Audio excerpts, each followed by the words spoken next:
to our 5th session. When we last met, you had stumbled into 3 rooms in the Dungeon of Scars. It doesn't matter who you're with. Each player will face their scars alone. This is a test. Let the trials begin. Caberna, please turn on your camera. Caberna. Around you, the dark void turns to gray shadows, and the shadows coalesce into a figure. You recognize the figure at once. It's the same person you see in the mirror every day. It's a reflection of you. But strangely, it doesn't move with you. It has a life of its own. It looks you up and down and snickers. Really ugly up close, aren't we? Who are you? Who are we? Look at us. Short, squat, ugly. This is a hallucination. This can't be real. Of course it's real. It's real that we're short. It's real that Korth won't look at us because we're short. It's real that no one would look at us because we're short. And short is ugly. Right, Shorty? Stop it! Touchy. See, this is why you crave attention, Cabana. You'll do anything for attention. Because any attention, even bad attention, it's better than no attention at all. Oh, are you crying? You constantly stir things up because you're trying so hard not to be short and ugly. Otherwise, there wouldn't be any other reason to be here. What's so funny?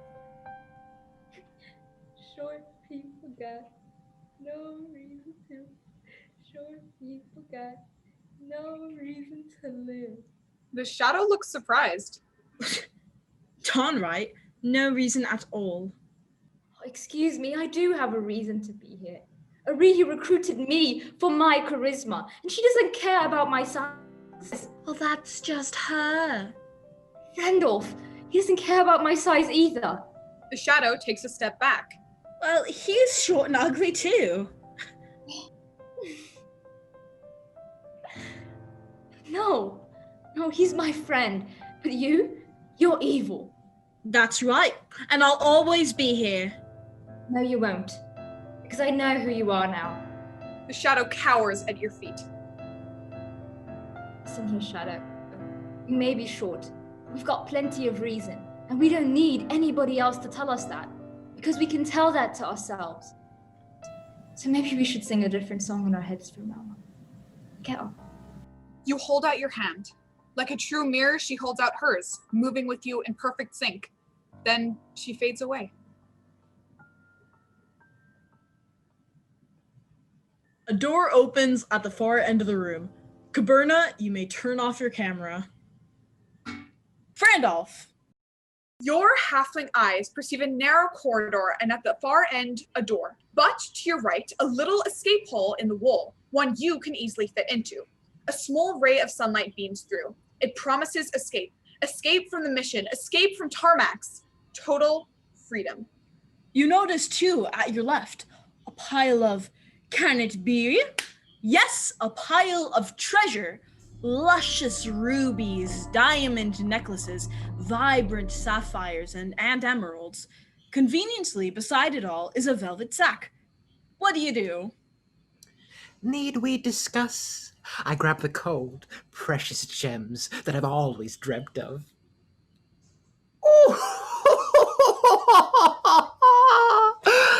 Oh, I grab my sack and I rush into the escape hole with it. And a voice from the dark says, "Ooh, you have 90 seconds, halfling, to reach the end before the tunnel closes forever. Countdown now." Easy peasy. I begin my crawl, pushing the precious velvet bag in front of me.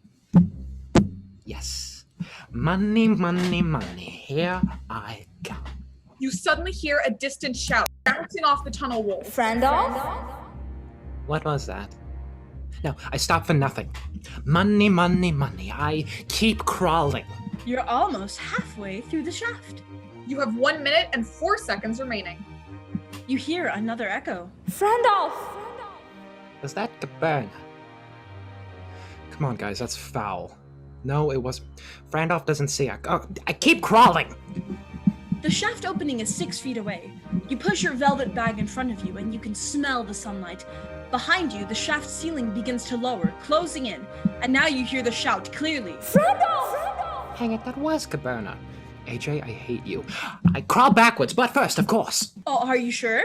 The lowering shaft has forced you onto your belly. I prop up the ceiling with my crowbar. Roll dexterity. 9. Quivering under the immense pressure, the crowbar breaks. You have 9 seconds left. As you push yourself backwards, the velvet bag slows you down. What do you do, Frandolf? I won't let go of it. No, never. Okay, fine. I let go. You squeeze out of the entrance just as the entire shaft comes crashing down, just missing your fingers, but your treasure is gone. I stand up. Where's Caberna? She's behind the door at the end of the room. Frandolf, you've chosen friendship over wealth. You may exit. Korf, please turn on your camera. With your torch in hand, you make out a lone figure in the flickering light. You realize who it is. Frock. Frock, are you okay? Frock calls out. Are you okay is the real question, Korf. It could be better, but where did you go? Away from you is where I went. Why would anyone want to stick with you? Okay, I've had a pretty bad day. Let's just cut the crap. What's going on? What's going on is that I left you, Korf. Why are you doing this? Look, I just did like what you've done to everyone else. Run away. How does it feel, Korf? Are you upset? Okay, this little joke is getting pretty old. We have a mission to do. You think it's a joke? Is it a joke for you to play with people's feelings, disrespect them, then run away? Like what you did to Amaris? Is that what your parents taught you? Okay, Frock, I'm gonna give you one more chance to stop, or I'll swear. Or you'll what? You're no Waldorf. In anger, Korf swings his fist at Frock's face. Frock easily dodges. You can't even throw a punch. You know why, homie? You have no convictions, no character. You know what you need? You need to grow up. You need to look outside yourself and you need to get over your pretty boy complex. Hey, I'm sorry. What? I said I'm sorry. I know I shouldn't treat people like that. I have insecurities of my own, okay? I'll deal with it. But I swear, if you should tell anybody about this. Frock's eyes grow wide. I didn't know you had it in you, man. No, well, some people can surprise you. Frock smiles. His image fades into the darkness. Korf, you may turn off your camera. Amaris, please turn on your camera. One thing stands out to you in the darkness, Amaris. It's Korf, your fiancé, as you knew him in the past. He smiles with unflappable confidence, holding flowers. He walks towards you. Korf, just like old times. Strangely, he doesn't slow as he reaches you. In fact, he passes right through you as if you were a ghost. You turn around and watch him give the flowers to another elf woman. Korf?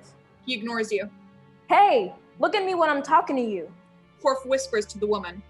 Look at the stars, babe, and tell me which one is you. What? Who is she? He pulls her close tenderly to slow dance. It reminds you of Of us. Korf and me. Random slow dancing, flowers for no reason, star watching. Oh, Korf. Korf passionately kisses the woman. Watching them makes your heart throb. Don't look, Amaris. Don't look. You can't help but look. And then you notice a wedding band on the woman's finger. What? No, it can't be, no. Your heart throbs more. Korf turns and notices you and says, Amaris, guess what? I'm getting married! But Korf, you told me you never wanted to be tied down. The pain in your head is excruciating. Korf says, yeah, but people always say that until they meet the right one. But I loved you, you miserable, selfish, funny, charming man. Korf says, yeah, I know. Waldorf and his wisecracks. The throbbing in your head lessens. I wasn't good enough for you, I guess. Korf says, maybe I wasn't good enough for you either, hard as that is to believe. He smiles. Look at that smile. You look so happy. Korf says, "Won't you be happy for me too? Give me your blessing?" Listen, I'll think about it. The pain in your head is almost gone. Korf says, "Aw, come on, babe." I said I'll think about it, fool. Now go. Korf says, "Okay, babe, that's good enough for me." He winks at you, then he and his ride are gone. Be happy, Korf. Be happy. Well done, Amorous. You may turn off your camera. Wolfira, turn on your camera. You find yourself in a floating limbo. A soft voice permeates the air. My servant, Wolfira. Mishako, my goddess, is it you? Yes, my child, it is I. I am so honored by your presence. Is this a test of my faith? No, Wolfira. I have never doubted your faith. Then, what is my trial? What trial could I possibly give you, Wolfira? You are your own trial. You're always giving, sacrificing for others. It is by your example, my goddess. Wolfira, you may channel your magic from me, but your self-sacrificing morals are entirely your own. Mishako, Silence! I should think that as a goddess of the life domain, I know whereof I speak. My goddess, I would never contradict you. I was only hoping for some advice. What does one do when one is tired? When one has reached their limit? There are no limits. Give, give, and give. Constant sacrifice. Constant suffering. Are you happy now? I'm kind of confused. I think so. Thank you so much for your guidance, Mishako. May we meet again? We will, Wolfira. Very soon. A golden gate appears in front of you. Walk through it, Wolfira, and turn off your camera. Tarmax. The final trial is yours. Alaric came into this room with me. I turned around to look for him. But Alaric is nowhere to be found in this dark void. Instead, you feel a hand on your shoulder. An elf warrior stands before you. Burn scars cover his skin, but his eyes are just as piercing as you remember. Parch! I embrace him. The elf sidesteps and says, "Why did you do it, Tarmax? For months, you were my only refuge, my only friend. Why did you forget me?" How could I forget you, Parch? Whether on the battlefield or in that prison cell, it was because of you that we meditated, dreamed, and hoped. Hoped we could survive the darkness. Tarmax, only one of us survived. Every breath I take, I wish it had been you, Parch. That day, after months of torture, after you were thrown into the cell again, near death for the 100th time, for just one moment, my vision went red. My body moved on its own. Flames escaped my throat. When I came to, our enemies were gone. So were you. You killed me, Tarmax, because you embraced the beast. No, I did not embrace it. It took over. I may have escaped that cave long ago, but it is as though I died there with you. Parch raises his arms, and suddenly dozens of hooded figures emerge from the shadows, bloody scimitars in their hands. The cultists have returned sevenfold. Parch, what is this? Die again, Tarmax. One more battle. No, I don't want to do this. Please, Parch. As the cultists close in, you feel your rage rising. Parch, stop this! Just for me, Tarmax. I want to see the monster again. Behind Parch, the cultists brandish their weapons, baring their teeth with hatred. For all time's sake, Tarmax, let go. Tarmax uses his fire breath! You let loose a rare apocalypse. Parch and the cultists disappear in a fog of smoke. You're back in the room with Alaric. His right arm cradles his left arm, which has been burned to a crisp. Tarmax, my arm! Alaric, not again! Help! Help! A door opens at the far end of the room. I pick up Alaric and run out. Everyone turn on your cameras. It might not have seemed so, but you all experienced your trials simultaneously, and simultaneously, you reunite in a foyer. Wolfira, Alaric has been badly burned. Let me see him. How did this happen? It was my fault. I used cure wounds to heal Alaric. Look, big guy, it's not your fault. I'm fine. It's all right. Thanks, Wolfira. You're welcome, Alaric. Can we do a group hug?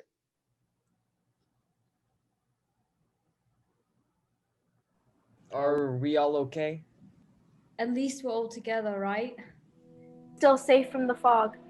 Suddenly, there's a rumbling sound. The entire far wall, laden with symbols, rises majestically to reveal an enormous room of marble. There, atop a platform with stairs leading up to it, is a red throne. On it sits a woman with purple dragon scales on her arms and a purple dragon tail. She's in velvet robes, holding a scythe, with a large amulet hanging from her neck. On her right cheek is a tattoo-like scar similar to Arihi's. Helani, you must be Helani. Yes, my dear twin likes to suppress her past. The more she tries, the more visible her scar. Remnant of a childhood fire that turned most of what we had to ashes and orphaned us. We went our separate ways. Arihi chose the false order of angels, and I chose the chaos of Tiamat. Alaric steps forward. Ma'am? May I please see my mother? She serves Tiamat.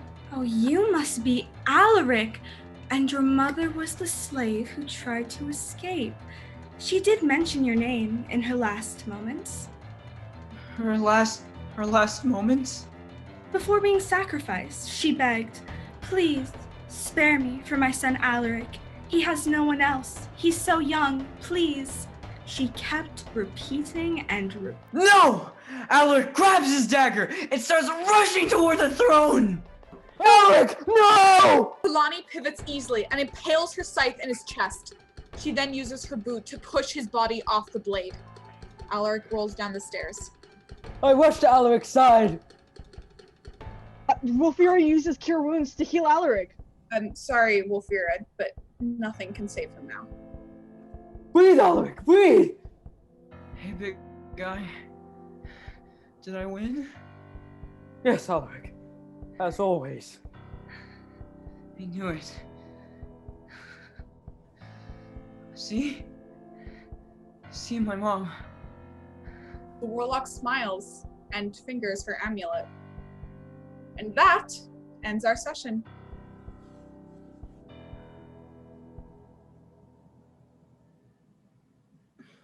Charlie, breakout room, please? Sure. Dude, you can't just pull that on me out of nowhere. Oh, what? Infanticide? Okay, I know, but my group just came up with the idea this morning before the session, and it's a good story. It's great D&D. Well, we're in the middle of a pandemic. Aren't we trying to escape death? Look, I know you're into theater and improvisations and all, but that's not how I run my adventures. I need to follow a plan. This isn't just your adventure, AJ.